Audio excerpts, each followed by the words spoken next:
Hello বন্ধুরা, তোমাদের সামনে নিয়ে এসেছি একটি নতুন সুখবর। কারণ পশ্চিমবঙ্গে 2026-এ গ্রাম পঞ্চায়েতের নিয়োগ আসতে চলেছে।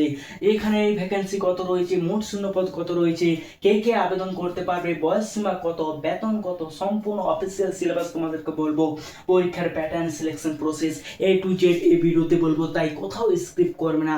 ঠিক আছে, কোথাও স্ক্রিপ্ট করবে না। চলো ভিডিওটা স্টার্ট করা হোক। A to Z তোমাদের এই ভিডিওতে বলবো, তো চলো। এবার আমরা তোমাদেরকে বলি যে এখানে মোট শূন্যপদ কত রয়েছে, মোট ভ্যাকেন্সি কত রয়েছে। চলো আজ ভাগ ভাগ করে আমি তোমাদেরকে বলে দিতে থাকো। প্রথম যে লেভেলে রয়েছে গ্রাম পঞ্চায়েত লেভেলে রয়েছে প্রায় 6102টি শূন্যপদ রয়েছে। দ্বিতীয় নম্বর যে পঞ্চায়েত সমিতি লেভেলে যে পদগুলো রয়েছে সেখানে রয়েছে 5064টি শূন্যপদ। 3 নম্বর হচ্ছে যে জেলা পরিষদ লেভেলে যে শূন্যপদ রয়েছে সেটা হচ্ছে 550টি শূন্যপদ রয়েছে। মোট যদি বলতে চাই 6500 বেশিও শূন্যপদ গ্রাম পঞ্চায়েতে নিয়োগ হতে চলেছে, তাই তোমরা কখনো মিস করবে না। ঠিক আছে, তাই এখন থেকে তোমরা কি প্রিপারেশন চালিয়ে যাও। তো এইটা হচ্ছে আমাদের মোট শূন্যপদের কথা, মানে 6500-এরও বেশি শূন্যপদ আসতে চলেছে, নিয়োগ হতে চলেছে। চলো এবার তোমাদেরকে বলি যে এডুকেশন কোয়ালিফিকেশন কিরকম লাগবে, তোমার শিক্ষাগত যোগ্যতা কিরকম লাগবে। তো দেখো, যদি তুমি শুধু 8 পাস হও, তাহলে তুমি গ্রাম পঞ্চায়েত কর্মী পদের জন্য আবেদন করতে পারবে। যদি তুমি 8 পাস হও তাহলে গ্রাম পঞ্চায়েত কর্মীর পদের জন্য তুমি আবেদন করতে পারবে।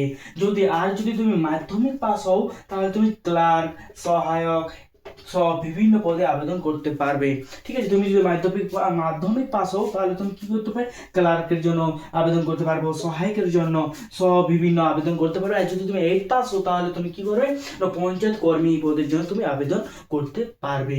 ঠিক আছে, দেখো এবার তোমাদেরকে আমি বলি এজ লিমিট। ঠিক আছে, এজ লিমিট তোমাদের কি রকম লাগবে। দেখো এজ লিমিট, তোমরা যদি জেনারেল হও তাহলে তোমাদের 18 থেকে 40 বছরের মধ্যে, 40 বছরের মধ্যে তারা অ্যাপ্লাই করতে পারবে, আবেদন করতে পারবে। যদি তোমরা ওবিসি হও তাহলে 18 থেকে 43 বছর বয়সে তোমরা কি করবে, আবেদন করতে পারবে। আর এসসি বা এসটি থাকলে তোমাদের ছাড়েছে 18 থেকে 45 বছর। এটা হচ্ছে তোমাদের এজ লিমিট। ঠিক আছে, এবার দেখো সরকারি নিয়ম অনুযায়ী বয়স ছাড় থাকতে পারে, সরকারি অনুযায়ী, সরকারি নিয়ম অনুযায়ী বয়স ছাড় থাকতে পারে, এটা মনে রাখবে।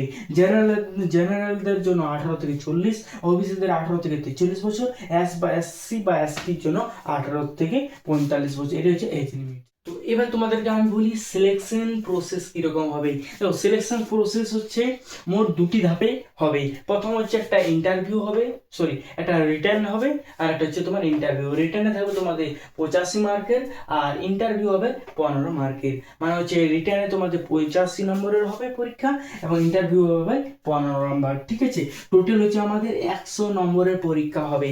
আর এর উপর দিয়ে আমাদের কি হবে, ফাইনাল মেরিট লিস্ট তৈরি হবে। ঠিক আছে, প্রসেস মাত্র 2টি ধাপে হবে। একটা হচ্ছে তোমাদের রিটার্ন, একটা হচ্ছে ইন্টারভিউ। রিটার্ন হচ্ছে তোমাদের 85 আর ইন্টারভিউতে হচ্ছে তোমার 15 মার্ক। টোটাল হচ্ছে 100 মার্কের উপর ফাইনাল মেরিট লিস্ট তৈরি হবে। এটা হচ্ছে তোমাদের সিলেকশন প্রসেস। এবার তোমাদেরকে বলি যে কোন সাবজেক্টে তোমাদের কি কত নাম্বারের পরীক্ষা হবে। চলো এবার তোমাদের আমি সিলেবাস ভিত্তিক নাম্বারটা বলি। দেখো, যে বাংলা যে বেঙ্গলি সেটা থাকবে 25 নম্বরের, ইংলিশে তোমাদের হবে 25 নম্বরের, ম্যাথমেটিকে হবে তোমাদের 25 নম্বরের, জেনারেল নলেজ হবে তোমাদের কত নম্বরের, 10 মার্কের। টোটাল হচ্ছে আমাদের 85 নম্বরের আমাদের কি হবে, রিটেনে আমাদেরকে পরীক্ষা দিতে হবে। ঠিক আছে, এইটা। এবং তোমাদের শেষে যেটা বলি সেটা হচ্ছে এই বেতন কত থাকবে। ঠিক আছে, বলি যে এর স্টার্টিং স্যালারি কত। স্টার্টিং স্যালারি হচ্ছে 17,000 থেকে উচ্চ পর্যন্ত হচ্ছে তোমাদের 92,000 পর্যন্ত, প্রায় এরকমই স্যালারি দেবে। তো চলো, তোমরা যদি ইন্টারেস্ট থাকো বা তোমরা যদি চাও তাহলে এখন থেকে তোমরা প্রিপারেশন স্টার্ট করে দাও।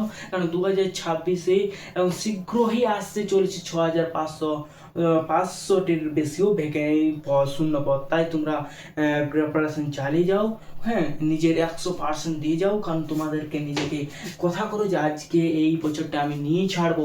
তাই তোমাদের এত যে সুখবর, তোমরা হাল ছেড়ো না, তোমরা করতে থাকো। তোমাদের যদি আর কিছু প্রয়োজন লাগে, আর কিছু তথ্য তোমাদের জানার দরকার, তাহলে আমাকে কমেন্ট বক্সে কমেন্ট করো। তোমাদেরকে আমি শীঘ্রই তোমাদের সেই কমেন্টের জবাব আমি দিয়ে দেবো। তো চলো, আর তোমরা ভিডিওটা এখানে শেষ করছি। আর তোমাদেরকে একটা বলি, তোমরা এই যে আবেদনটা তোমরা নিজেদের মোবাইল থেকেই করতে পারবে, তাই তোমরা প্রস্তুতি স্টার্টিং করে দাও। ঠিক আছে, তো চলো আজকের ভিডিও এখানে শেষ। Bye bye.